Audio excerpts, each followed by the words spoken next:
है। ठीक है, चले जब हम स्टार्ट करने लगे हैं, मैं यहाँ से कोई एक वेबसाइट खोलता हूँ जिसकी बेस पर हम काम शुरू करेंगे।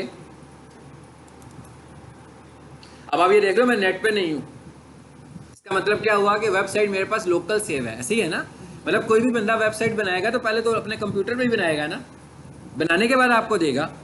तो मेरे पास एक वेबसाइट है जिसे मैंने खोल लिया इस आकाइक से। एक और चीज़ सबसे पहले हम जो समझेंगे वो क्या है, मैं एक फाइल को ढूंढने लगा हूँ और आप रिकॉर्डिंग मैंने ऑन कर दी हुई है।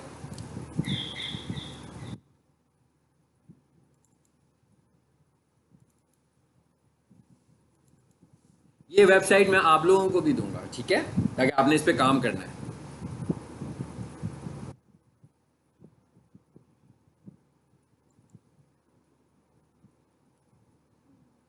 आप देख रहे हैं मैं कितने फोल्डर्स आगे जा रहा हूँ। ये बेसिकली किसी एक वेबसाइट का बैकअप लिया हुआ है, ठीक है। सो आपको ही मैं बताऊंगा कि आपने किस जगह से इसका काम शुरू करना है। यहाँ पर अगर आप देखो तो आपको एक फोल्डर नजर आ रहा होगा जिसका नाम है पब्लिक HTML।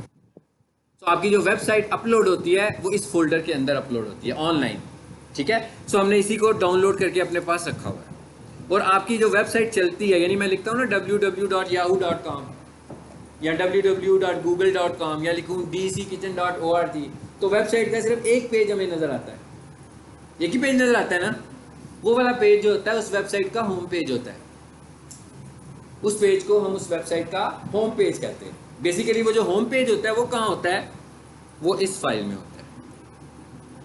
किस फाइल में होता है? फाइल का नाम है इंडेक्स। यानी आप चाह रहे हो कि जब आपकी वेबसाइट खुले तो ऑटोमेटिकली आपकी वेबसाइट का ये वाला पेज लोड हो जाए। जैसे मैं किताब खोलता हूँ तो किताब में तो बहुत सारे पेजेस हैं, बहुत सारे चैप्टर्स हैं, ठीक है ना। सपोज मैं ये कहूँ कि जैसे ही मैं बुक ओपन करूँ तो उसका ये चैप्टर ओपन होना चाहिए, ठीक है।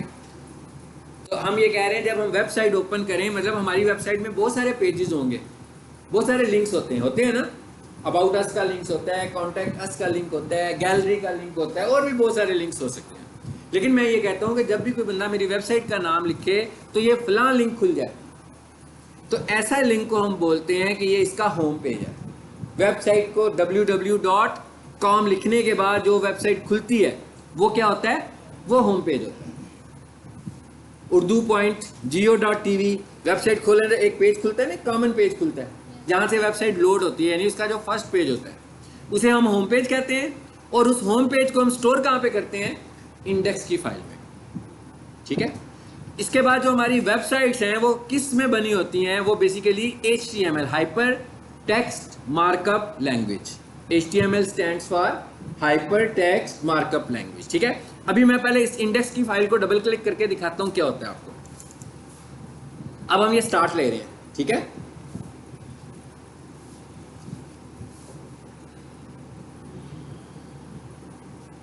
देखें जरा क्या हुआ। अभी भी हम नेट पे नहीं गए हैं। आप एड्रेस बार पर देखो जरा, ये एड्रेस बार आ रही है। एड्रेस बार किसको बोलते हैं, जहां पर इंटरनेट का एड्रेस नजर आता है उसे हम एड्रेस बार बोलते हैं, ठीक है। URL जहां लिखा जाता है। सो एड्रेस बार पर देखो तो यहाँ लिखा हुआ है ई माई प्रोजेक्ट्स, यानी यहाँ पर www नहीं लिखा हुआ। सो इसका मतलब ये क्या हुआ कि मैं इंटरनेट पर नहीं गया हूं, मैं इंटरनेट पर नहीं गया, बल्कि मैंने लोकली अपनी हार्ड डिस्क से डाटा खोला, ठीक है। और क्या हुआ, एक वेबसाइट पूरी खुल गई है। देखें ऑनलाइन ये वेबसाइट जैसे खुलनी है बिल्कुल ऐसी लोकल मेरे पास खुल रही है। अच्छा, उसके बाद इसका आखिर में नाम देखें क्या आ रहा है, index.html। क्या नाम आ रहा है, मैंने आपसे क्या कहा कि आपका जो होम पेज होता है वेबसाइट का, वो फाइल कौन सी होती है, इंडेक्स। यानी आप जब भी वेबसाइट बनाओगे तो जिस फाइल को आप कहोगे ना कि भाई ये मेरी होम पेज है, तो आप उसका क्या नाम रखोगे, इंडेक्स। और जितनी भी आपकी फाइलें होंगी उन सब की एक्सटेंशन .html होगी। यानी आपने जब भी कोई HTML की फाइल बनानी है, जैसे वर्ड में फाइल बनाते हो तो उसकी एक्सटेंशन क्या रखते हो, docx। एक्सेल में फाइल बनाते हैं तो XLSX। इसी तरह हमने जो इंटरनेट की फाइल बनानी होती है उसकी हमने एक्सटेंशन क्या रखनी है, .html। देखें जरा, इस वक्त मैं बहुत बेसिक बातें बता रहा हूँ, अभी मैं कुछ करवा नहीं रहा, अभी भी मैं कुछ नहीं करवा रहा, अभी भी मैं सिर्फ चीज़ों की रिकग्निशन करवा रहा हूँ आपको। हाँ, अब अगर मैं फोल्डर में वापस आऊँ जी जरा देख रहे हैं, सब फाइलें एक जैसी हैं, सबके आइकॉन एक जैसे नजर आ रही है ना। यानी इससे क्या पता लग रहा है कि मिसाल के तौर पर जैसे मैं किसी और पे क्लिक करता हूँ, गैलरी पे क्लिक करता हूँ, देखते हैं अब क्या होता है। आपने एंडिंग देखना क्या आ रहा है, एड्रेस बार को देखें, यानी कि जितनी भी फाइल्स बनी हुई हैं, मेन्यू की जितनी भी फाइलें बनी हैं, ये सब कौन सी एक्सटेंशन में है, HTML में। इसका मतलब है एक चीज तो हमें पता लग गई कि हमारी जो वेबसाइट है basically is a combination of HTML files. पता लग गया ना ये कि सारी की सारी उसमें HTML फाइलें ही बनानी है। और अब हमने क्या करना है, हम डेवलपर तो नहीं है, तो हमने एक प्रोजेक्ट खोल लिया, हमें पता लग गया कि भाई ये HTML फाइलें हैं, ठीक है। अब इनको अगर आपको एडिट करना हो एज ए SEO एक्सपर्ट, तो आप इन्हें एडिट करने के लिए आपको अंडरस्टैंडिंग होनी चाहिए। क्या अंडरस्टैंडिंग होनी चाहिए कि भाई ये HTML का कोड कैसे लिखा हुआ है, इसे कैसे मॉडिफाई करना है, इसे कैसे चेंज करना है, ऐसे ही है ना। चलिए अब हम वापस आ जाते हैं होम पेज पे। मैंने आपको रिकॉग्नाइज करवाए थे ना प्रीवियस लेसन में कि भाई ये मेन्यू है, ये भी मैंने आपको बताया था कि रिस्पॉन्सिव वेबसाइट कौन सी होती है, कौन सी होती है, जो छोटा कर देते हैं अपनी हालत को चेंज कर देती है, मतलब उसकी जो और बेहतर अंदाज से होता है। आप बिल्कुल सही कह रही हैं, मगर आप बिल्कुल ऐसे बता रही हैं जैसे मैंने बताया, ठीक है। लेकिन मैंने जो कॉन्सेप्ट दिया था वो क्या था,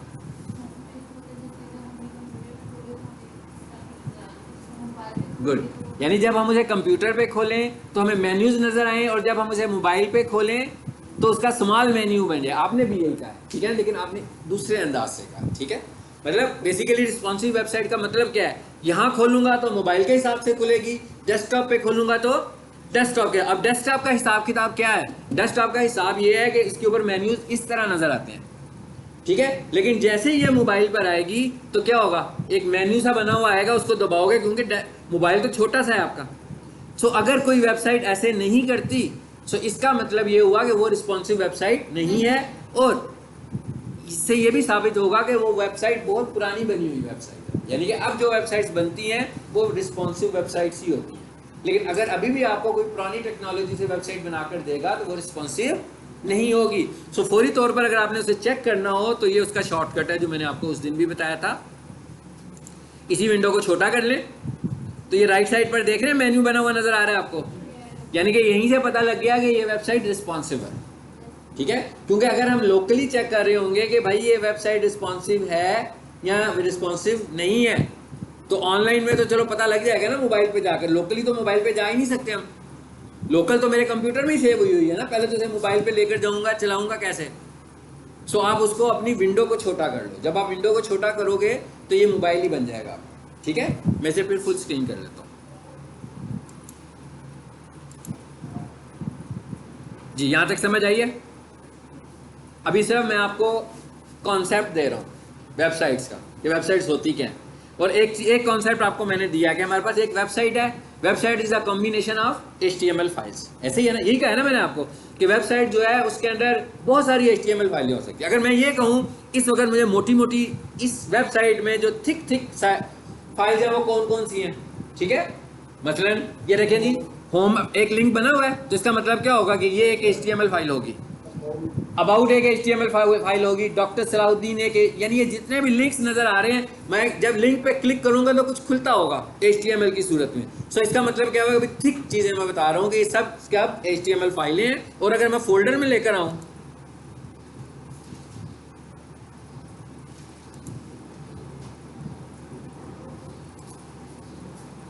तो ये नजर भी आ रही है आपको HTML फाइलें, ये तस्वीर नजर आ रही है, क्या ये HTML फाइल है, नो, ये तस्वीर इमेज है, ठीक है ना। तस्वीर क्या है हमारे पास, इमेज है, ऊपर लिखा हुआ भी आ रहा है JPG, इसमें लिखा हुआ है PHP। ये भी इंटरनेट की वेबसाइट की फाइल है, लेकिन ये HTML से एडवांस फाइल है, ठीक है। एक हमारे पास HTML फाइल होती है, एक हमारे पास PHP की फाइल होती है।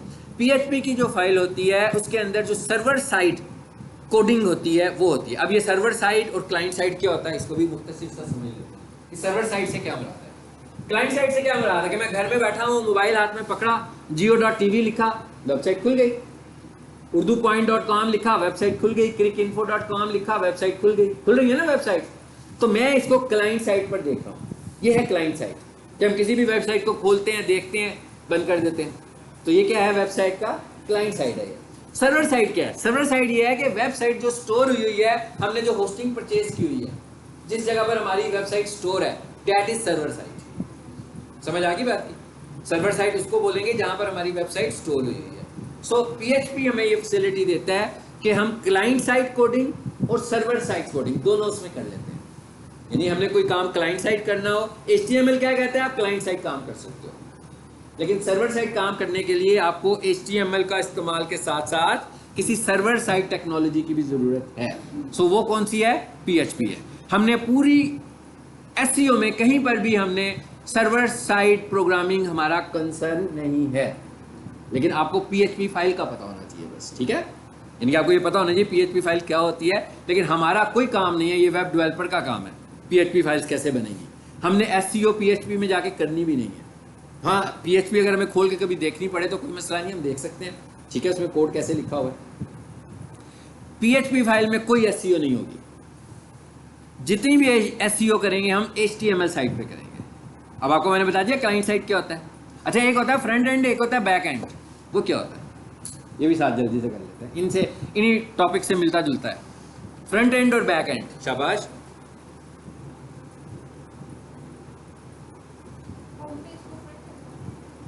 होम पेज को फ्रंट एंड कहते हैं, ठीक है, सही कहा। फुटर होता है, फुटर ही तो कहते हैं उसको, वो जो नीचे वाला हिस्सा होता है उसको फुटर कहते हैं, ठीक है। अच्छा, फ्रंट एंड क्या है? मतलब मैं आपको पढ़ा रहा हूँ, आया फिजिकली पढ़ाकर आपको चला गया, ठीक है, आपने मुझे देखा भी पढ़ाते हुए, सब कुछ हुआ, चला गया मैं, फिर आया, फिर पढ़ाकर चला गया। 10-15 दिन से मैं आपको पढ़ा रहा हूँ, तो कहीं भी मेरा नॉलेज आपको नजर आता है?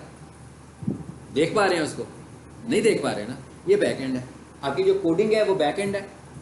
आपका पेज जो है, जो होम पेज आपको नजर आ रहा है, जैसे इन्होंने कहा कि होम पेज जो है वो फ्रंट एंड है। यानी जो चीज आप देख रहे हैं वेबसाइट में, मैं ये कह रहा हूं, ये फ्रंट एंड है, ये फ्रंट एंड है। पूरी वेबसाइट देख रहे हैं ना आप? पूरी वेबसाइट को देख रहे हैं, बॉडी भी नजर आ रही है, स्लाइडर भी नजर आ रही है, तस्वीरें भी नजर आ रही हैं, फुटर भी नजर आ रहा है, तो ये वेबसाइट का फ्रंट एंड है। और बैक एंड क्या है? इसके पीछे जो कोडिंग हुई है, चाहे वो HTML की कोडिंग है, चाहे वो PHP की कोडिंग है, वो जो कोडिंग है वो क्या है? इसका बैक एंड है। अब जरा इस पे राइट क्लिक करते हैं। वेबसाइट में मैंने किसी भी जगह पे राइट क्लिक कर दिया, ठीक है। यहाँ पे क्या लिखा हुआ आ रहा है, जरा देखते हैं। सेकंड लास्ट ऑप्शन पे लिखा है व्यू पेज सोर्स। कहता है व्यू पेज सोर्स, ये वाली जो वेबसाइट खुली है जिसका फ्रंट एंड आप देख रहे हो, इसका सोर्स, ये कोडिंग जो है ना, ये बैक एंड है। बिल्कुल ऐसे ही है, बिल्कुल ऐसे, बिल्कुल ऐसे। यानी कि हमारा जो, हमें जो अपनी वेबसाइट नजर आ रही है वो फ्रंट एंड है, और उस फ्रंट एंड को बनाने के लिए हमने जो कुछ किया हुआ है, जो कोडिंग करके हम उधर तक पहुंचे हैं, वो बैक एंड है। सो हमने SEO जब करनी है तो फ्रंट एंड को दिखाना है, मगर बैक एंड की मदद से। इसका मतलब क्या हुआ कि हमने जो काम करना है वो किस पे करना है? बैक एंड पे जाके करना है, कोडिंग पे करना है। जी लगा लें।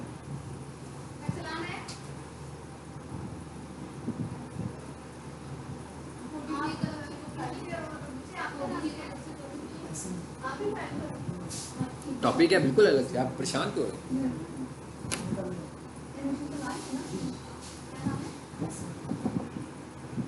अभी मैंने 10 मिनट की ना आपकी शक्लें मैं देख रहा हूँ, थोड़ी सी मुझे आपको मोटिवेशनल लेक्चर देना पड़ेगा आज। आपके फेसेस मैं देख रहा हूँ कि कैसे हो रहे हैं। हाँ, ऑब्जर्व कर रहा हूँ, मैं ऑब्जर्व कर रहा हूँ, ठीक है। तो इसके लिए मैं भी 10 मिनट का एक देता हूँ। ऑलरेडी वैसे हमारा टाइम और भी वेस्ट हुआ है थोड़ा सा,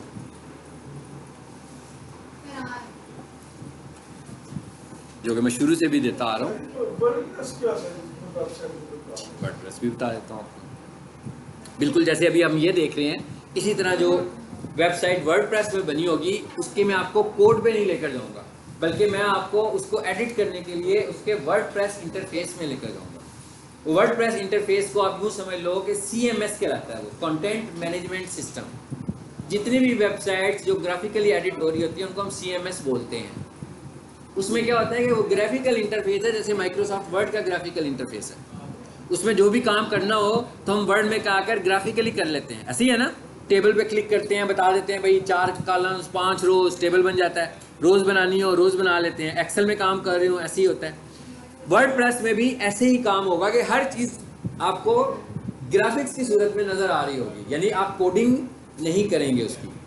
हाँ, कोडिंग उसकी भी होगी, यानी उसके फ्रंट एंड पे काम करेंगे, बैक एंड पे उसकी भी कोडिंग चल रही होगी, लेकिन हमें करने की ज़रूरत नहीं पड़ेगी। चलें जी, अब वापस आ जाते हैं।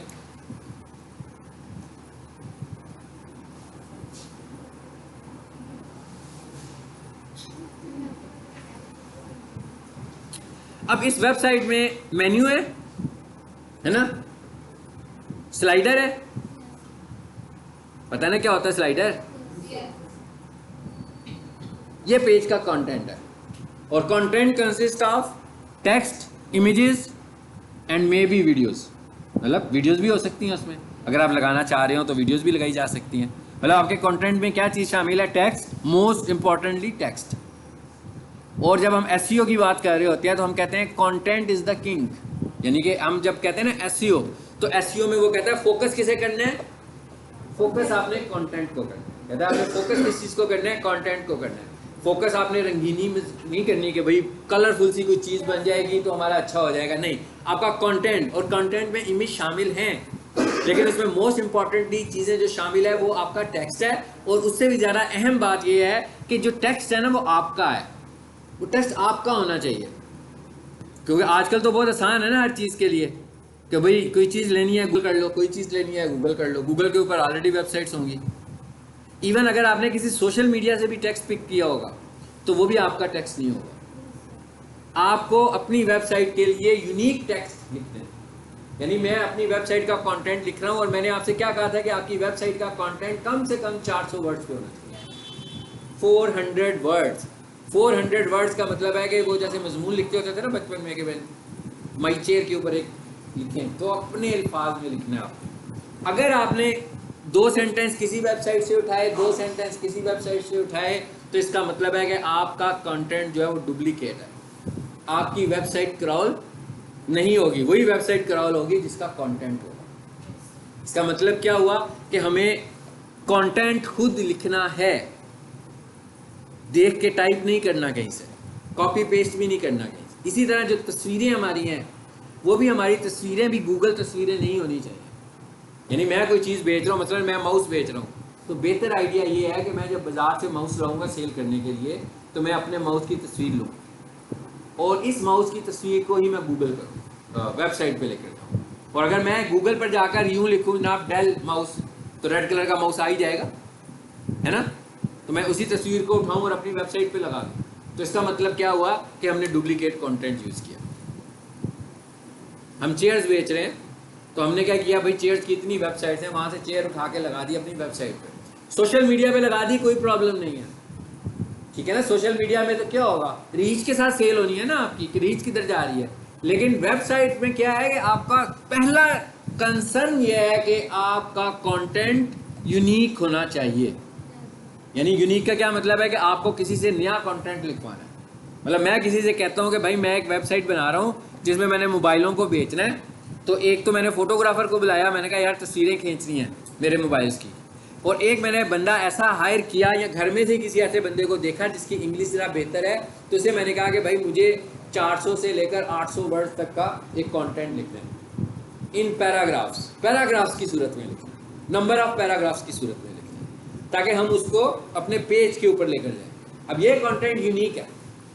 जितना कंटेंट आपका यूनिक होगा और ज़्यादा होगा, आपकी वेबसाइट के ऑप्टिमाइज होने के चांसेस उतने ज़्यादा बढ़ जाएंगे, ठीक है। कलरफुल तो हम किसी भी चीज़ को कर सकते हैं, लेकिन हमें कॉपी नहीं करना।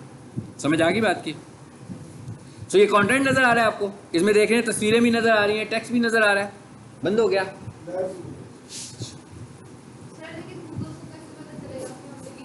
गूगल को कैसे पता चलेगा? जैसे मुझे पता लगा कि आप लोग परेशान हो रहे हैं, गूगल को भी लग जाएगा। नहीं, कॉपी करने से तो लग सकता है, लेकिन अगर हम वैसे ही देख के नहीं देख के लिखेंगे तो नेट पे नहीं है, फिर तो लिख सकते हैं देख के। मैं क्या, अगर कोई चीज़ नेट पर मौजूद है और वो चीज़ आप यूज़ करोगे, ठीक है जी बिल्कुल, डुप्लीकेशन किसी भी सूरत में नहीं। हाँ, आपने किसी और जगह किसी से लिखवा लिया है, टाइप करें, वो तो कोई मसला नहीं है, किसी से आपने लिखवाया है, आपने किसी से हैंड राइटिंग करके लिखवाया है ना, मतलब आपने किसी को कहा कि भाई मुझे जरा ये जो आजकल नया इन्फिनिक्स का मोबाइल का नया मॉडल आया है ना, जरा उसके फीचर्स पढ़ के मैं उसे कहूँगा कि यार मुझे इसका जरा कंटेंट लिख कर दे दो। इस तरह मैं मुख्तलिफ सारे कंटेंट्स उससे मैं उसे सिर्फ फीचर्स दिखाऊंगा, ठीक है ना। मैं उसे दिखाऊंगा एक फीचर जिसमें लिखा होता है फीचर्स, और क्या कुछ लिखा होता है, काफ़ी कुछ लिखा होता है ना, कैपेसिटी, फीचर, टेक्निकल स्पेसिफिकेशन, ठीक है, डिस्क्रिप्शन। तो मैं सीखूंगा भाई इसको पढ़ लो और इसके बाद मुझे खुद अपने से लिखकर कोई डिस्क्रिप्शन दे दो। अब अगर उसने तो किसी साइट से उठाकर डिस्क्रिप्शन देगा तो वो मुझे कहेगा भाई ये तो आपका डुप्लीकेट कंटेंट आ गया, ठीक है, कुछ नहीं कहेगा आपको, हाँ जी, कुछ नहीं कहेगा, लेकिन आपकी वेबसाइट को नहीं दिखाएगा, रैंक नहीं होगी, क्रॉल नहीं होगी, ठीक है। अभी मैंने एक टर्म इस्तेमाल किया क्रॉल, इसको अभी मैं एक्सप्लेन नहीं करता, आप और परेशान हो जाएंगे, ठीक है। इसको आगे जाकर हम एक्सप्लेन करेंगे क्रॉल से क्या मुराद है, ठीक है, इसको मैं बाद में एक्सप्लेन करता हूँ। और नीचे आ जाएं, देख रहे हैं टेक्स्ट, तस्वीरें, यही है ना, टेक्स्ट नजर आती है, तस्वीर नजर आता है, ये एड्रेस नजर आ रहा है, गूगल मैप, ये देखें ना, बिजनेस प्रोफाइल बनाई है तो फायदा हो रहा है ना, देखें गूगल बिजनेस प्रोफाइल बनी है तो इसहाक का ये हॉस्पिटल आ रहा है, ये प्रोफाइल की वजह से आ रहा है ना। अगर इन्होंने प्रोफाइल ना बनाई होती तो यहाँ पर तो उनके नाम नहीं आना था, ये नाम गूगल बिजनेस प्रोफाइल से इसने पिक किया हुआ है। ये देखें आ रही है प्रोफाइल, शो भी कह रहा है कि 4.9 83 रिव्यूज, सब कुछ यहाँ पर स्टेटस आ रहा है, उधर का जो कुछ है वो सारा यहाँ पर पिक करके वो दिखा रहा है आपको। यानी कि कोई भी बंदा आपकी वेबसाइट पर आएगा तो उसको पता लग जाएगा ना, ये तो बहुत अच्छी रेपुटेशन है इनकी कि 83 लोगों ने इनको रिव्यूज़ दिए हुए हैं और आउट ऑफ 5 इनकी जो पोजीशन आ रही है वो 4.9 है। सो गुड, मतलब बहुत अच्छी पोजीशन है। यानी कोई भी बंदा आपको स्कोर दे रहा है, ये इसका मतलब ये है ना 99.9 आपके मार्क्स आए हैं 100 में से, तो ये बहुत अच्छे रिव्यूज़ दे रहा है कोई बंदा। ओके जी, यहाँ तक समझ आई बात।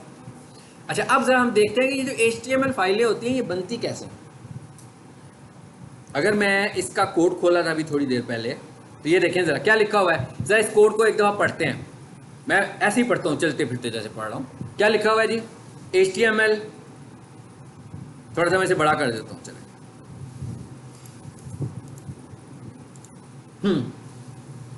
आ रहा है लिखा हुआ नजर अब चीज़ें, हेड के बाद क्या लिखा हुआ आ रहा है, मेटा के बाद क्या लिखा हुआ आ रहा है, टाइटल। ये जस्ट वैसे ही मैं पढ़ रहा हूँ, गो थ्रू कर रहा हूँ आपको कि जो चीज़ें मुझे नजर आ रही हैं। अच्छा, उसके बाद नीचे आ जाए लिंक, उसके बाद नीचे आए, चलिए स्टाइल्स आ रहे हैं, बड़े स्टाइल्स बने हुए हैं देखें, है ना। इस कोड को देखे परेशान हो गए आपने, ये सब कुछ करना है, आपने कुछ नहीं करना है इसमें से, ठीक है। हमने क्या करना है, वहां से हमने कलरफुल जो हमारा ऑब्जेक्ट है उसको चेंज करना है, तो चेंजेस यहाँ पे होंगे, यानी मैं वहां से किसी एक चीज को पकड़ के चेंज करूंगा। आ जाए नीचे, और नीचे आए, ये इमेजेस लगे हुए हैं, तस्वीरें नजर आ रही है ना वहां पर, तो यहाँ पर एक टैग नजर आ रहा है IMG का, ये फॉर्म नजर आ रहा है, वहां पर एक अपॉइंटमेंट का फॉर्म बना हुआ था, एक अपॉइंटमेंट का लिंक बना हुआ था ना कि भाई अगर आप अपॉइंटमेंट लेना चाहते हैं तो इस लिंक को फिल करके सेंड कर दें तो ईमेल चली जाएगी, तो एक फॉर्म बना हुआ है। यानी ये दिखाने का मकसद क्या है, फिर इमेज आ गया, यानी ये दिखाने का मकसद क्या है कि वहाँ पर जो कुछ आप देख रहे हो वो सारी कोडिंग इधर हुई है। मैं as a search engine optimiser मैं क्या करता हूँ, मैं किसी को कहता हूँ, कोई बंदा कहता है मेरी वेबसाइट की SEO कर दें, तो मैं उसे कहता हूँ भाई मुझे अपनी वेबसाइट का लिंक भेजो। लिंक का मतलब ये कि पूरा इंटरफेस भेजो, मतलब लाइव वेबसाइट मुझे चाहिए। फिर मैं क्या करता हूँ, उनकी कोडिंग में आकर चेंजेस करता हूँ। मैं कोडिंग में आकर चेंजेस कैसे करता हूँ, मतलब मुझे सारे कोड को नहीं बदलना।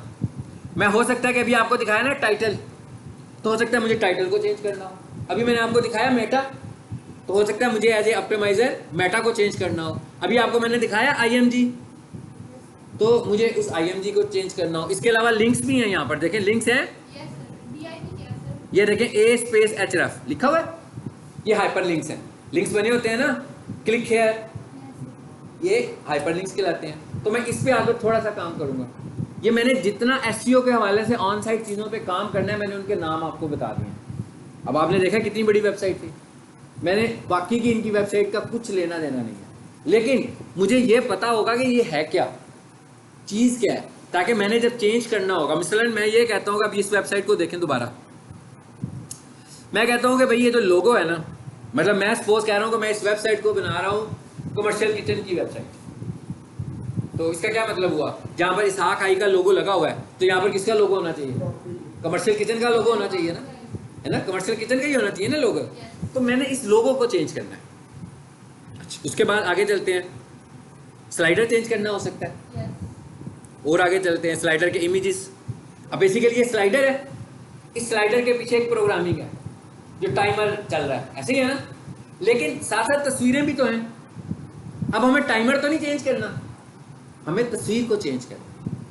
समझ आ रही है मैं जो बताना चाह रहा हूँ आप लोगों को, कि मैं साइट को चेंज करना लगा हुआ हूँ। तो कैसे चेंज कर रहा हूँ, जो उसकी कोडिंग है मैंने उससे कुछ नहीं करना, ना ही कोडिंग पर मैंने एसईओ करनी है। मतलब एक ये चीज़ है, ये देखिए स्लाइडर को देखिए कैसे चलता है, ये तस्वीर चेंज हो जाती है ना।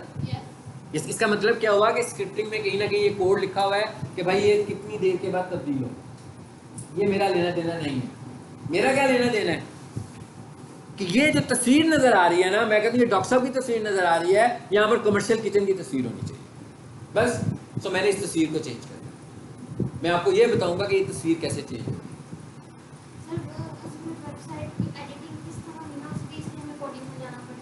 हाँ जी, कोडिंग मतलब मैं आपको बताऊंगा, फोल्डर में दिखाऊंगा जाकर कि ये तस्वीर कहाँ पड़ी है, फिर आप इस तस्वीर को रिप्लेस कर देंगे अपनी तस्वीर के साथ। बात समझ में आ रही है? सब कुछ ऐसे ही एडिट होगा, कोडिंग से होगा। कुछ चीज़ें कोडिंग से होंगी, कुछ देखे ना, जैसे मैं कहता हूँ ये तस्वीर आ रही है, एक अभी तस्वीर आती है आपके सामने, डॉक्टर साहब की एक तस्वीर आ रही थी, मैं कहता हूँ जी वहाँ पर डॉक्टर साहब की तस्वीर नहीं लगानी, वहाँ पर तो मैंने कमर्शियल किचन का एक बहुत बड़ा पिज़्ज़ा ओवन था, साउथ स्टार का एक पिज़्ज़ा ओवन की तस्वीर खींची हुई है, वो लगानी है। तो मैं क्या करूँगा, जहाँ डॉक्टर साहब की तस्वीर होगी ना उसी को खोल लूँगा, उसी तस्वीर को खोल लूँगा फोटोशॉप में जाकर, और उसके ऊपर अपने पिज़्ज़ा ओवन की तस्वीर लगा दूंगा और फाइल को दोबारा सेव कर दूंगा। चेंज हुई कि नहीं हुई? Shortcut methods. हाँ, अगर आप चाह रहे हो कि कोई इमेज ही रिमूव हो जाए तो हम उसको पूरे के पूरे को रिमूव कर देंगे, ठीक है। अब देखें, अब अगर तो मैं एसईओ एक्सपर्ट हूँ, लोग मेरे पास आ रहे हैं एसईओ करवाने, ठीक है, तो वो मुझे कह रहे हैं मेरी वेबसाइट की एसईओ कर दो, तो मैं उसकी कोई चीज़ रिमूव तो नहीं करूँगा।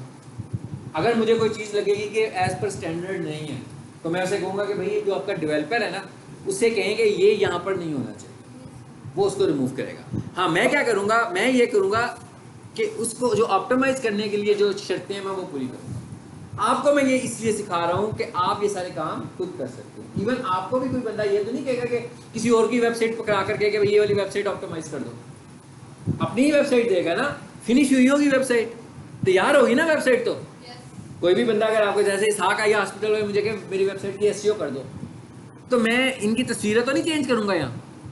आपको ही सिर्फ इसलिए कह रहे हैं कि आपने ये सारी चीज़ें खुद करनी है। एक तरह जब आप अपने हाथ से तस्वीरें जो है, वो देखें पीछे दो बंदे बैठे हुए हैं ना, वो यही काम कर रहे हैं, वो भी वेबसाइट चेंज कर रहे हैं, वो दूसरी क्लास के स्टूडेंट हैं, ठीक है, वो भी एक वेबसाइट को एडिट करके अपनी वेबसाइट बना रहे हैं। तो इसका फ़ायदा क्या है? इसका फ़ायदा ये है कि कंट्रोल आपके हाथ में आ जाएगा, कंट्रोल आपके हाथ में स्ट्रांग होगा जब आप चीज़ों को चेंज करना जानते होंगे। हाँ, आपको ऐसे नहीं है किसी को फ़ोन करके कहीं बार बार के भाई वो तस्वीर चेंज कर दो पहले, ठीक है ना, मैं कभी नहीं कहता हूँ। हाँ, मैं ये ज़रूर कहता हूँ कि मैं कोई आपका डैमेज ना करूँ, यानी कि मैं कहता हूँ भाई स्लाइडर ना लगाओ वेबसाइट पे, बुरी बात है, ना लगाएं ना लगाएं, लेकिन अगर वो मालिक भी कहे कि लगाना है मैंने भाई, तो फिर मैं उसे मना तो नहीं करूँगा, मैं ठीक है लगाएं, ज़रूर लगाएं। मैं तो यही कह सकता हूँ भाई स्लाइडर लगाओगे वेबसाइट स्लो हो जाएगी, ना लगाओ, उसकी जगह पर इमेज लगा लो। लेकिन वो कहे नहीं मुझे स्लाइडर पसंद है, तो मैं उसे कहूँगा कि भाई ऊपर ना लगाओ, चलो नीचे लगा दो। नीचे लगाने का क्या मतलब है कि जब पेज खुले कुछ हिस्सा नजर आता है ना, जैसे इतना हिस्सा ही तो नजर आ रहा है ऑलमोस्ट, तो इसमें ही स्लाइडर नजर आ रहा है आपका। आज तक कभी ऐसे हुआ कि आपने स्लाइडर के मल्टीपल पेजेस देखे हो? किसी का इंटरेस्ट नहीं होता कि वेबसाइट खोले तो उस पर 6 तस्वीरें चलनी है तो वो खड़ा हो जाए वहाँ पर, वो ऐसे नहीं करेगा, वो यूं करेगा एकदम। ऐसे ही करते हैं ना कि नीचे जाके कंटेंट देखते हैं, तो गूगल भी यही कहता है भाई ये ना दिखाओ, उसको कंटेंट दिखाओ जो वो देखना चाहता है। हाँ, अगर आपको बहुत शौक है स्लाइडर लगाने का, तो वो जब स्क्रॉल करके नीचे जाए ना, तो कहीं नीचे जाकर स्क्रॉलर लगा लो, ताकि उसको उसकी जो रिक्वायर्ड इन्फॉर्मेशन है वो उसको फौरी तौर पर मिल जाए। चलिए अब हम आ जाते हैं। अब मैंने आपको थोड़ा सा बता दिया कि करना क्या है हम लोगों ने, समझ आया ना क्या करना है हमने, बेसिकली क्या करना है हमने, कोडिंग को समझना है। ओके, अब मैं खोलने जा रहा हूँ यहाँ से एक सॉफ्टवेयर सिंपल सा जिसका नाम है नोटपैड। सबको पता होगा नोटपैड का, और नोटपैड का नहीं पता? विंडोज चलाते हैं ना, विंडोज के अंदर एक बाई डिफॉल्ट प्रोग्राम होता है टाइपिंग करने के लिए, ठीक है। नोटपैड लिखता हूँ मैं, ये देखें रन में गया हूँ मैं। रन में कैसे गया हूँ? विंडो की और आर को दबाया, रन में आगे सीधे। विंडोज की कीबोर्ड पे होती है ना, और आर को दबाएं तो रन में आ गए। यहाँ पर लिखो नोटपैड और एंटर कर दो, खुल गया नोटपैड। जब आप इसको थोड़ा सा एक दिन यूज कर लोगे तो आपने गूगल जाकर वहां पर जाकर लिखना है नोटपैड प्लस प्लस, ठीक है। तो इससे थोड़ा सा बेहतर फॉर्म का एक प्रोग्राम है जिसे हम यूज करते हैं, उसका नाम है नोटपैड प्लस प्लस। देखिएगा मैं अभी लिखता हूँ, आपको पता लग जाएगा। आ गया नीचे, ये देखें, यस। इसे आप लोगों ने डाउनलोड कर लेना है। ये यहाँ से भी हो सकता है, मैं डेस्कटॉप पे हाँ, डालूंगी। कहाँ से?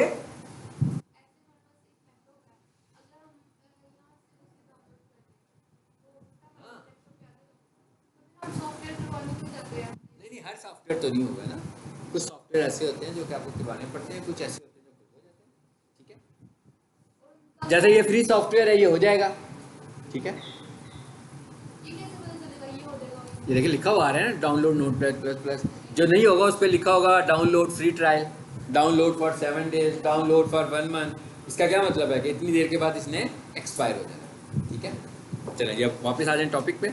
सो इसको आपने बाद में इंस्टॉल कर लेना है नोटपैड प्लस प्लस को। सिंपल है, डाउनलोड का बटन दबाओगे, इधर डाउनलोड होगा, जब हो जाएगा डबल क्लिक करेंगे तो इंस्टॉल हो जाएगा। इसमें कोई इतनी हार्ड एंड फास्ट साइंस नहीं है, कोई मुश्किल काम है। सब चीज़ों को देखें आप इस तरह करें। सबसे पहली चीज़ ये है कि आप ये करें कि यार ये काम है, हमने करना है, ये रास्ता है।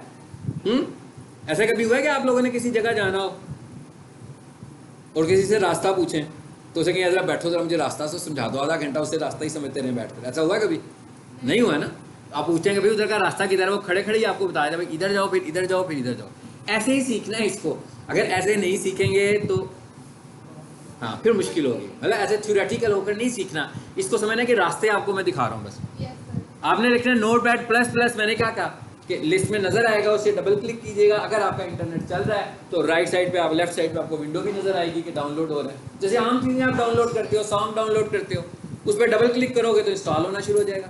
फॉलो करोगे तो फिनिश का मैसेज आएगा और इंस्टॉलेशन कंप्लीट हो जाएगी। ये वाकई उतना आसान है जितना आसान मैं बता रहा हूँ, ठीक है। जो चीज़ मुश्किल होगी वो मैं आपको मुश्किल तरीके से बताऊंगा भी कि ये मुश्किल काम है, ठीक है, ये आसान काम है। सर हमने आपने कहा ना अभी हम कंटेंट भी चेंज करेंगे, मतलब खुद लिखना पड़ेगा, तो वो तो हम कंटेंट राइटर नहीं है, तो हम कंटेंट करें नहीं कर सकते तो जो लोग डिजिटल मार्केटिंग करते हैं फिर वो क्या करते हैं, कंटेंट राइटर को हायर करते हैं, ठीक है। लेकिन अभी आप कुछ भी नहीं कर सकते, कुछ तो कर सकते हो ना भाई, टकरे टुकरे तो मारनी पड़ेगी ना खुद से। ऐसे तो नहीं हो सकता। अभी ये तो नहीं पढ़ने के दौरान पहले एक ग्राफिक डिजाइनर हायर कर लो, फिर उसके बाद एक कंटेंट राइटर हायर कर लो, बंदे आपके साथ जो एक वीडियो एडिटर, ठीक है ना, रोजाना आपके साथ एक नया बंदा आया करे। ये नहीं कि आपने हार तो नहीं ना माननी है। आप अगर कंटेंट राइटर नहीं है तो कंटेंट लिखने के लिए क्या जरूरत है? आपको इंग्लिश की जरूरत है ना। आप अपनी इंग्लिश को इम्प्रूव करें, ऑनलाइन भी कर सकते हैं, इंटरनेट पर भी इतने टूल्स हैं इंग्लिश इम्प्रूव करने के लिए, ठीक है। माइक्रोसॉफ्ट वर्ड भी मौजूद है आपके पास, उसमें लिखें, आप देखें कहाँ कहाँ मिस्टेक्स होती हैं, ऑनलाइन चेक कर लें। एक आपके पास उर्दू का ट्रांसलेटर भी होता है, ठीक है, होता है ना, उसमें बोलें थोड़ा सा तो इंग्लिश में तर्जुमा हो जाता है उसका। इस तरह छोटे छोटे क्लिप्स बनाकर रिकॉर्ड करें, इंग्लिश वाले टेक्स्ट को उठाएं, वर्ड में कॉपी कर लें, बन गया कंटेंट आपका। मेहनत करनी पड़ेगी ना। हाँ आप लिख लें, अपने किसी टीचर को दिखाएंगे, सर ये हमने 4 पैराग्राफ लिखे हैं, जरा इसको करेक्ट कर दें, उसकी गलतियां निकाल के ठीक कर देंगे इसको। मतलब हर काम करने के रास्ता तो है, अगर इंसान ने करना है तो उसकी सोल्यूशन उसको मिल जाएगी। तो उसने कैसे करना है उस रास्ते। हाँ अच्छा, अब देखो डिजिटल मार्केटिंग की जो कंपनीज हैं, सो आप क्या समझते हो कि वहाँ पर सिर्फ एक जॉब होती है डिजिटल मार्केटर की? ऐसे तो नहीं होता। वहाँ पर एक ग्राफिक डिजाइनर की जॉब भी होती है, वहाँ पर एक कंटेंट राइटर की जॉब भी होती है, वहाँ पर एक वेब डेवलपर की जॉब भी होती है, वहाँ पर सारे बंदे अलग-अलग हैं। लेकिन आप मैं अगर डिजिटल मार्केटर हूँ, मैं कह रहा हूँ ये सब कुछ मैं खुद कर लेता हूँ, तो ये प्लस पॉइंट है कि नहीं है? ये प्लस पॉइंट है ना। लेकिन मुझे अगर कहीं लगे कि भाई ये वाला काम तो मुझसे नहीं हो रहा, तो मैं क्या करूँगा, मैं किसी से कंटेंट लिखवाऊंगा। मुझे लगेगा मुझसे वीडियो अच्छी नहीं बन रही है, ठीक है, मुझे एक लोगो बनाना है जो एनिमेटेड घूमता हुआ लोगो हो, जैसे वो जियो के ऊपर एक घूम रहा होता है लोगो, तो मैं कहूँगा यार चलो मैं किसी बंदे की सर्विसेज हायर कर लेता हूँ, उससे बनवा लेता हूँ। लेकिन इसका मतलब ये तो नहीं कि मैं, ये भी नहीं है कि मैं हर फन बोल रहा हूँ सब कुछ ही मुझे आता है, सब कुछ तो किसी को नहीं आ सकता। हाँ बेसिक आनी चाहिए आपको। मैं आपसे ये कह रहा हूँ कि आपको हर चीज़ का पता होना चाहिए। यानी कि ये नहीं कहना चाहिए कि नन ऑफ माई बिजनेस, ठीक है। अगर आप ये कहेंगे ना नन ऑफ माई बिजनेस, तो आप डिजिटल मार्केटिंग नहीं कर सकते। आपके सारे टास्क आपके बिजनेस में होने चाहिए, ठीक है। साथ वाले कमरे में इंग्लिश की क्लास हो रही है, नीचे ग्राफिक्स की क्लास हो रही है, ऊपर डिजिटल मार्केटिंग की क्लास हो रही है, तो हम इन सारी चीज़ों को साथ साथ कवर कर रहे हैं। अब ये थोड़े सबके बारी-बारी कोर्स करें। हाँ, फिर तो आप पढ़ते ही रहेंगे, आप करेक्शंस करवाएं, ठीक है। आपके पास कैनवा है, आपके पास इस तरह के बहुत सारे सॉफ्टवेयर हैं जिससे आप डिज़ाइनिंग कर सकते हो, ठीक है ना। आपको रेडीमेड डिज़ाइनिंग मिल जाती है उसके ऊपर। आप थोड़ा सा फोटोशॉप सीख लो, आप एडिटिंग करनी सीख लो, फोटोशॉप में आप एडिटिंग कर सकते हो। आप देखा था ना उस दिन हमने कुछ मिटाया था। तो इस इरेजिंग की प्रैक्टिस को ज़्यादा से ज़्यादा चीज़ों पर अप्लाई करके देखें, आप स्ट्रांग होते जाओगे। फिर आपसे जब काम नहीं हो रहा होगा, मुझसे मजीद टूल पूछना, मैं आपको बताऊंगा अब ये वाला टूल भी इसके अंदर ऐड इन कर लो, ठीक है। ले जी, अब आगे यहाँ पर आज हम एक बेसिक HTML फाइल बनाएंगे, ठीक है। और उसके बाद मैंने आपको थोड़ी सी मोटिवेशन देनी है, जिसमें आपको थोड़ा सा हवा भरनी है थोड़ी सी आपके अंदर, ठीक है। हवा के बगैर काम नहीं चलेगा। मतलब आपको ये समझना है कि हम बहुत कुछ कर सकते हैं, ठीक है। फिर आपको ये भी करना है कि हमें करना भी है। मतलब ऐसे नहीं है कि मैं आज ये भी फील कर रहा हूँ कि बहुत सारी चीज़ें लोगों तक काम हुआ है घर में, लेकिन बहुत सारे काम नहीं हुए, ठीक है। बेसिकली एक दिन देने का मकसद क्या है कि आपकी रिसर्च होनी चाहिए, काम रुकना नहीं चाहिए, आपका काम चलता रहना चाहिए, फिर फायदा है आपको। मतलब जैसे मैं कहूँ कि ये किया तो आपको नहीं किया तो इसका मतलब तो नहीं, फिर नहीं चाहिए। मैंने आपसे कहा था कि आपको टाइम लगाना पड़ेगा। ये आम कोर्स नहीं है कि कॉलेज में आए, घंटा लैब की, घंटा पढ़ा तो काम खत्म, नहीं। ये सारे का सारा आपका वर्क है। मैं आपको बताऊँ, ये सब क्रिएटिव वर्क है जो आप कर रहे हो। ये सारा क्रिएटिव जॉब है आपकी जॉब कोई ऑर्डिनरी जॉब नहीं है। आप क्रिएटिव बनने हैं, मतलब आप क्रिएटिव बनने की कोशिश कर रहे हैं। देखें ना, क्रिएटिव कौन होता है? मतलब एक बंदा जो अभी यहाँ पर यूं करे, कौवा बना रहे, ठीक है ना, वो क्रिएटिव है। आर्ट में है ना, हाँ आर्ट है ना, उसके पास एक आर्ट है। उसके बाद आपने क्या करना है, आपने इन सारे आर्ट्स को मिलाकर एक चीज़ बनाने लगे हुए हैं। आपको इन सारे आर्ट्स को चलाना है, आपने कंटेंट लिखना है, आपने किसी की चीज़ को ग्रो करना है। उसको ग्रो करने के लिए आपको क्रिएटिव माइंड के साथ सोचना है कि कैसे होगा ये। हाँ, क्रिएटिविटी चाहिए आपको। अब ठीक है, मैं नहीं हूँ डिज़ाइनर, ना मैं क्रिएटिव हूँ ना मैं डिज़ाइनर हूँ, लेकिन मेरे दिल में आइडिया तो आएगा कैसे होना चाहिए। मैं यूट्यूबर तो नहीं हूँ, लेकिन मैं आपको ये बता सकता हूँ कि भाई आप किस कंटेंट का चैनल बनाओ तो उसका इंटरेस्ट जिस स्टूडेंट के पास होगा, उसका चैनल 10-15 दिनों में ग्रो भी कर जाएगा। मतलब मैं हो सकता है वो काम नहीं कर सकता मैं खुद, लेकिन मुझे लगता है कि यार किसी के अंदर ये वाला है, ये जरासीम बहुत ज़्यादा मौजूद है कि वो यूट्यूबर बन सकता है, बातचीत करने का बहुत ज़्यादा है, उसके पास टाइम भी है, यंग भी है, जा भी सकता है। मैं उसे बताऊँगा कि भाई इस इंटरेस्ट पे चैनल बनाओ अपना, ठीक है ना। 20 दिनों में देखना तुम्हें कैसा रिजल्ट मिलेगा, महीने में कैसा मिलेगा, 2 महीने में कैसा मिलेगा, अगर रेगुलर काम करते रहोगे तो। अब हम ये देखने लगे कि बेसिक HTML कोड हमने लिखना कैसे है। देखिएगा जरा, स्क्रीन पे देखना है, थक तो नहीं गए?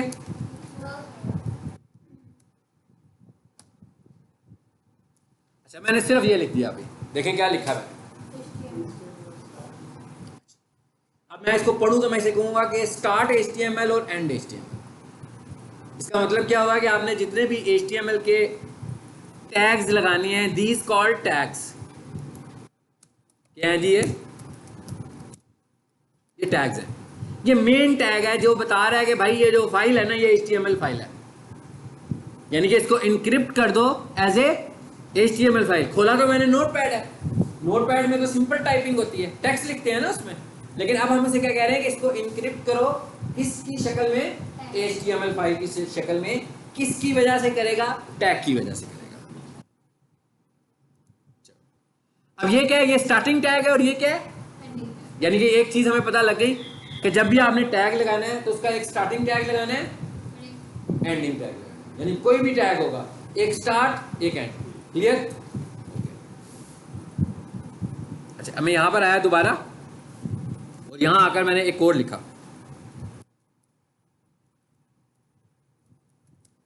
जी।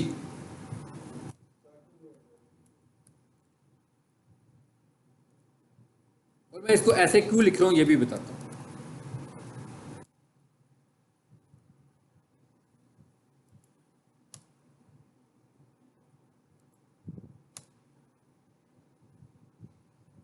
हाँ जी, ये कुछ समझ आया? ये क्या लिखा मैंने?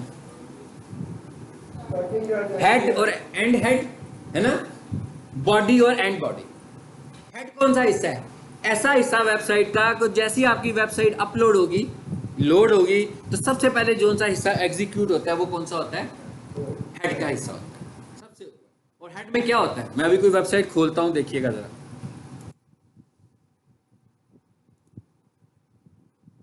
ये ऊपर देखिए क्या लिखा हुआ आ रहा है? स्टार कैट लिखा हुआ आ रहा है, ये इस वेबसाइट का टाइटल है। ये टाइटल कहाँ लिखा हुआ है? हमने हेड में लिखा हुआ है। ये टाइटल हमने कहाँ पे लिखा हुआ है? हेड पोर्शन में। यानी कि इसका मतलब क्या हुआ कि क्या पता लगा हमें कि हमने जब टाइटल्स लिखने होंगे तो हम किस पोर्शन में लिखेंगे? समझ आ गई बात? यानी हमने अपने टाइटल्स कहाँ लिखने हैं? हेड पोर्शन में। मैंने आपसे क्या कहा था? हेड के अंदर डिक्लेयर, एक बात याद रखें, जितनी भी तरह की डिक्लेरेशंस होनी है आपकी वेबसाइट से मुतल्लिक, वो सारी कहाँ होनी है? हेड पोर्शन में होनी है। यानी जितनी भी डेफिनेशंस आपने करनी है, भाई डेफिनेशंस क्या है? टाइटल क्या होगा? अगर आप स्क्रिप्टिंग यूज कर रहे हैं कोई, तो वेरिएबल्स बनेंगे कि भाई इस वेरिएबल की वैल्यू क्या होगी, तो वेरिएबल्स बनेंगे, वेरिएबल्स आएंगे उसके अंदर। ये सब कहाँ आएगा? हेड में आएगा। अब आपने वेबसाइट को इस्तेमाल करना है उस वेरिएबल को। मतलब मैं कहता हूँ वेरिएबल मैंने बनाया XYZ और उसके अंदर मैंने लिख दिया 5 सपोज। अब ये जो 5 है ये मैंने प्रिंट कहाँ पे करना है? बॉडी में। बॉडी में प्रिंट होना है ना। यस सो इसका मतलब क्या हुआ कि जो चीज़ें हम हेड में डिक्लेयर करते हैं उन्हें हम इस्तेमाल कहाँ करेंगे? बॉडी के अंदर। ये भी अभी भी मैं आपको कॉन्सेप्ट दे रहा हूँ। अभी तक हमने हेड के पोर्शन की कौन सी चीज़ देखी है? टाइटल वो कहाँ आ रहा है? ऊपर। यहाँ पर आए ज़रा, यहाँ पर मैं कुछ लिखता हूँ, देखिएगा ज़रा। यहाँ मैं कुछ लिखने लगा हूँ, स्टार्स अकेडमी लाहौर। देखते हैं क्या आता है और मैं आपको बताता हूँ कि क्या चीज़ क्या रिप्रेजेंट रही है।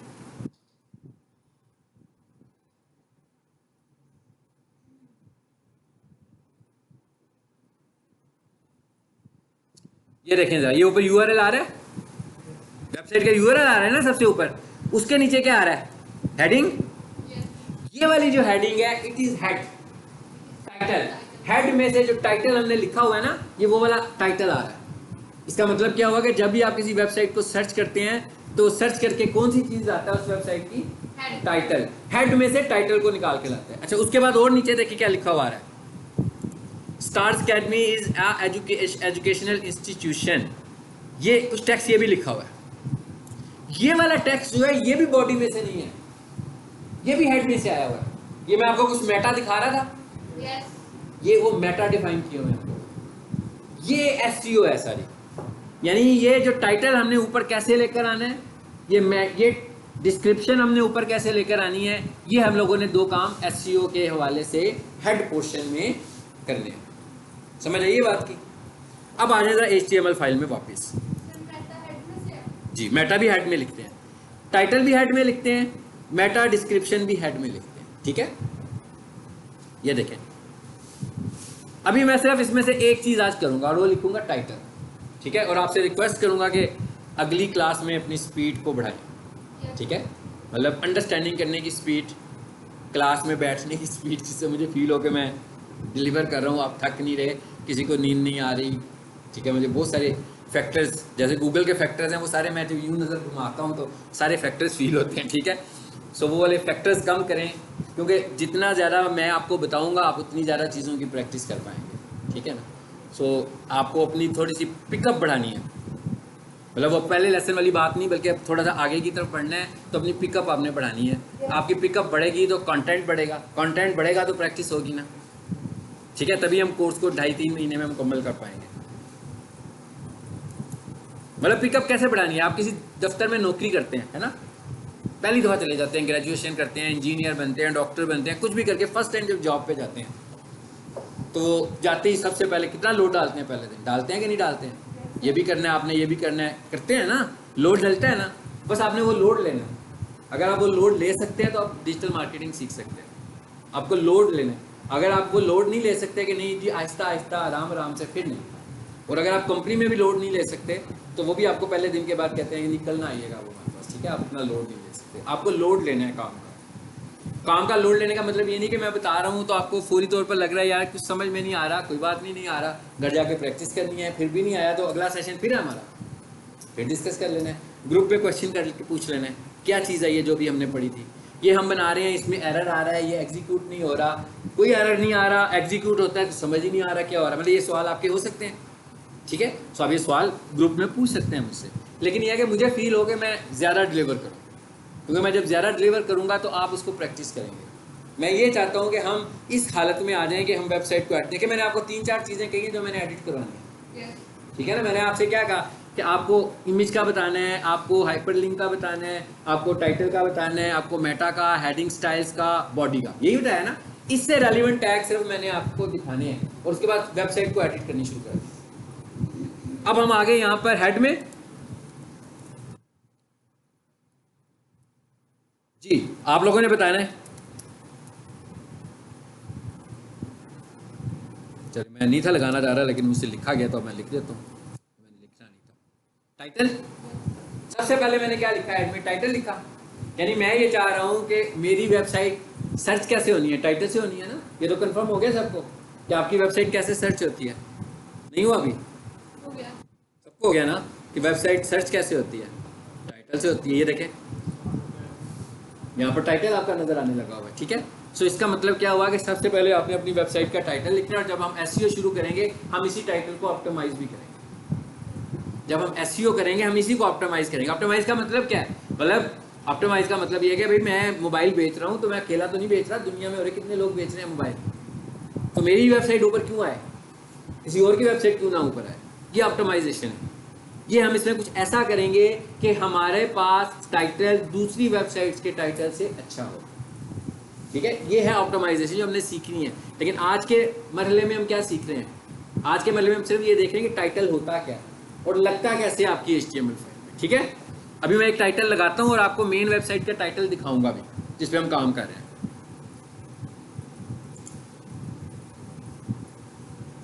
यहाँ थे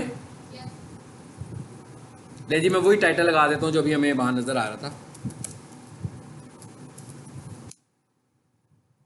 अब ये टाइटल कितना बड़ा होना चाहिए ये हम नेक्स्ट क्लास में देखेंगे। ये ऑलमोस्ट अप टू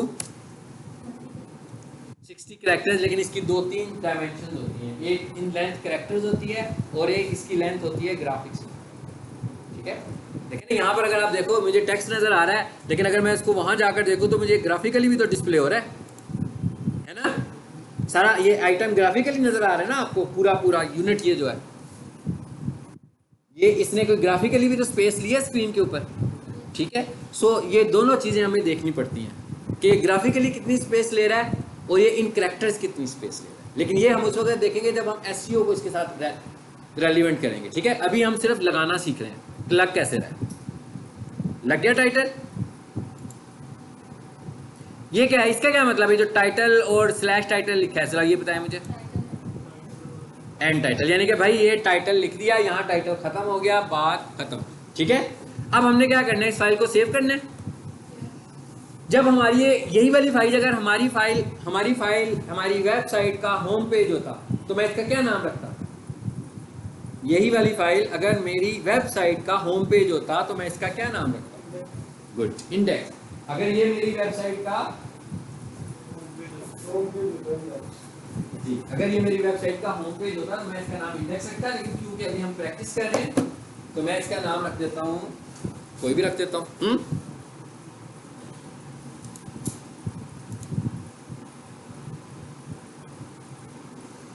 जी, अब अगला मरला क्या है, फाइल को सेव करना। इसे सेव कैसे करना है, ठीक है। वर्ड में, एक्सेल में फाइलें सेव करना बहुत आसान होता है, लेकिन यहाँ पर जो फाइल सेव करनी है, हमने कैसी फाइल सेव करनी है? यस, ये कौन सी फाइल है? HTML फाइल है। और जब मैं कह रहा था नोटपैड, तो नोटपैड को मैं आसान अल्फाज में कहता हूँ टेक्स्ट एडिटर। इसका मतलब क्या हुआ, वो HTML एडिटर तो है ही नहीं, तो यहाँ तक तो यही लग रहा है कि भाई नोटपैड तो इसको सेव नहीं कर सकता, ऐसे ही है ना। हम नोटपैड में इसको कैसे सेव कर सकते हैं? नोटपैड को इस्तेमाल करने का बेसिकली मकसद भी यही था कि नोटपैड का अपना कोई फॉर्मेट नहीं है। सो हम नोटपैड को वो फॉर्मेट देंगे जो हम चाहते हैं, ठीक है। समझ आई बात की? यानी नोटपैड का अपना कोई भी फॉर्मेट नहीं है, मतलब ना वो वर्ड एडिटर है, ना वो वर्ड प्रोसेसर है, ना वो एक्सेल की शीट है, ना वो ग्राफिक टूल है, ना वो कोरल ड्रा है, ना वो फोटोशॉप है, वो कुछ नहीं है। वो जस्ट एक सिंपल टेक्स्ट एडिटर है। तो मैं इसको जो चाहूँ बना लूँ। मैं इसको कोरेडा तो नहीं बना सकता, लेकिन मैं इसको HTML बना सकता हूँ। कैसे? ये नीचे लिखा हुआ है टेक्स्ट डॉक्यूमेंट, तो यहाँ से जाकर मैं इसको कर देता हूँ ऑल फाइल्स। कर दिया पहले मरहले में। यानी कि अगर आपको घर जाके फाइल सेव करने में प्रॉब्लम आए तो वीडियो का ये वाला जो पोर्शन होगा इसको देखिए आप, ठीक है, अगर आपकी फाइल सही तरह सेव ना हो। यहाँ पर जी मैं लिखने लगा हूँ फाइल को डेस्कटॉप पे सेव कर लेता हूँ फिलहाल, लेकिन याद रखिए आपने कभी भी डेस्कटॉप पे डाटा सेव नहीं करना, बल्कि मैं भी नहीं करता। इसको हम यूँ कर लेते हैं, यहाँ से किसी में कर लेते हैं जी, पिक्चर्स में कर लेते हैं, ठीक है। यहाँ पर रोशनी ज़्यादा लगा होगा मेरा ख्याल है, तो यहाँ कर लेते हैं। First HTML file.html। अच्छा, इसमें से बीच वाला HTML हटा दें, कहीं वो कंफ्यूज ना कर रहा हो आपको, ठीक है। सो मैंने इसको हटा दिया, यहाँ लिख दिया फर्स्ट फाइल, डैश लगाया ना, मैंने बताया था ना प्रीवियस लेसन में डैश क्यों लगाते हैं, स्पेस बार यूज नहीं करनी तो डैश यूज कर लेना है। और डॉट साथ लगा दिया .html, नीचे से कर दिया ऑल फाइल्स। अब ये जो फाइल बनने जा रही है, ये कौन सी फाइल बनने जा रही है? HTML फाइल बनने जा रही है। कहाँ सेव हो रही है? पिक्चर्स में। आ जाए, यहाँ से आएंगी डाउनलोड्स में, यहाँ से आए पिक्चर्स में, आ गई है। अगर मैंने इसको .html ना किया होता, इसे ऐसे टेक्स्ट एडिटर ही यूज किया होता, तो इसके साथ ये जो गूगल क्रोम का आइकॉन है ना, ये भी नहीं था। आ रहा है ना सर आइकॉन? मेरा by default browser Google Chrome है, इसलिए ये आ रहा है। अगर किसी के कंप्यूटर में एज चल रहा होगा, फायरफॉक्स चल रहा होगा, तो उसका आइकॉन वही वाला आ रहा होगा बाय डिफॉल्ट। यहाँ पर गूगल क्रोम का आइकॉन इसलिए आ रहा है कि मैंने गूगल क्रोम को अपना बाय डिफॉल्ट इंटरनेट ब्राउजर बनाया हुआ है, ठीक है। अगर आपके पास कोई और इंटरनेट ब्राउजर डिफॉल्ट होगा तो वो आ रहा होगा। अब इसको जरा डबल क्लिक करते हैं और देखते हैं क्या होता है इसमें। इश्यू तो कोई भी नहीं होगा। आप इस पर राइट क्लिक करके ओपन विद में जाएंगे, तो अगर आपने एक से ज़्यादा ब्राउजर्स किए होंगे तो लिस्ट में आ जाएंगे, तो आप अपनी मर्जी के ब्राउजर से उसे खोल सकते हैं। मेरी बात समझिए, मैंने तो कौन सी बात की है? नहीं, यही सबको समझ क्या बात की। देखिए, आपके घर, आपके पास जो लैपटॉप है या कंप्यूटर है, बाय डिफ़ॉल्ट तो उसमें क्रोम होता है। ज़्यादातर लोग विंडो इंस्टॉल करवाते हैं तो क्रोम भी करवा लेते हैं साथ। एक उसमें एज होता है, अगर आपके पास विंडोज़ 10 है। एज को इतना अच्छा नहीं होता, ये रिकमेंडेड नहीं होता कि एज यूज़ करें, ज़्यादातर लोग क्रोम यूज़ कर रहे होते हैं। सो कई लोग क्रोम से भी तंग आए होते हैं, तो वो क्या करते हैं, एक और फायरफॉक्स इंस्टॉल कर लेते हैं। फायरफॉक्स भी बिल्कुल क्रोम की तरह का एक है। कुछ लोगों को फायरफॉक्स भी अच्छा नहीं लगता, वो सफारी इंस्टॉल कर लेते हैं। यानी इस तरह के बहुत सारे ऐप्स हैं, ओपेरा भी है, ठीक है। सो बहुत सारे सॉफ्टवेयर हैं। सो अगर आपने एक से ज़्यादा सॉफ्टवेयर किए होंगे तो उनमें से जो भी आपका एक डिफ़ॉल्ट बना होगा उसमें उसका आइकॉन आएगा। लेकिन आप उस पर राइट क्लिक करेंगे, इस पर राइट क्लिक करेंगे, खुल गई जी फाइल। ये देखो ऊपर लिखा हुआ है स्टार अकेडमी में माउस रखता हूँ तो यही लिखा था ना हम लोगों ने। अच्छा, किसके ऊपर राइट क्लिक करना है? मैं कह रहा हूँ इसके ऊपर राइट क्लिक करना है। और ये क्या लिखा हुआ आ रहा है? ये देखें कितने सारे आ रहे हैं। आ रहा है फायरफॉक्स भी, गूगल क्रोम भी आ रहा है, इंटरनेट एक्सप्लोरर भी आ रहा है, एज भी आ रहा है, नोटपैड प्लस प्लस भी इंस्टॉल हुआ है मेरे पास, तो वो भी आ रहा है। अब वो ये कह रहा है कि किसमें खोलना है। देखें, कभी आपने इसको गूगल क्रोम में चेक करना होगा और कभी आपने इसको एडिट करना होगा। तो एडिट करने के लिए आप इसे नोटपैड में लेके जाओगे और देखने के लिए क्रोम में। और अगर आपके पास एक से ज़्यादा ब्राउजर्स होंगे तो वो भी लिस्ट में आ रहे हैं। क्लियर? तो ये हमने इसकी एक पहली फाइल आज बना लिया।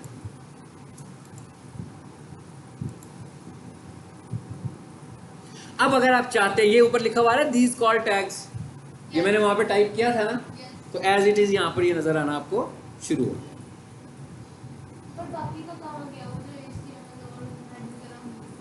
वो कहाँ गया भाई? कौन बताएगा? बैक एंड पे होगा, ठीक है। और कोई बताए? मैं लेक्चर को